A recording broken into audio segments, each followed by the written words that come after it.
malnutrition, to me, my view as a doctor and my view as a food scientist, and now I happen to to be at Borealis, is that malnutrition needs to be addressed, and it doesn't cost that much in relative terms. I mean, in the context of what we're spending, globally and other things, I think malnutrition should be treated, and I think the world of food science would have the solutions to it. The world of manufacturing excellence that in the US we have mastered. I have been a part of this. There are managers who have done, miraculous jobs in running, high-speed manufacturing. There are machine makers and machinists who have automation that can do this. We have what it takes. We just need to all come together and say, is this what we want to solve? Is this the problem that we all want to solve, or not? And I think that we all do.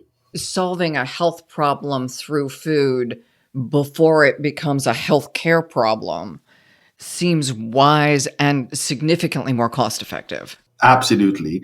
And changing the rhetoric from fighting hunger to fighting malnutrition, I think seems to be a right way of putting it so that we all relate to it. Imagine someone was lost during the hiking exercise and now they were hungry after 2 weeks. Would you give them sugar? No.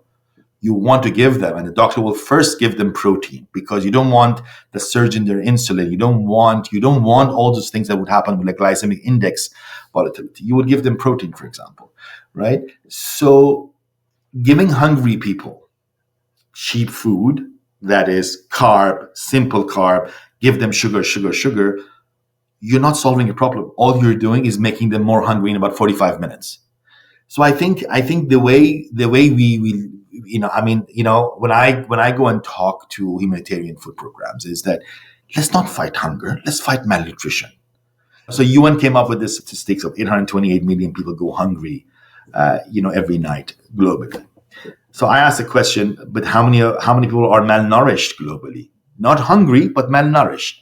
That number, based on what's there, is over 1 billion or 1.2 billion people. And that's more dangerous to me than hunger. Hunger, I have empathy for. Malnutrition, I'm concerned about.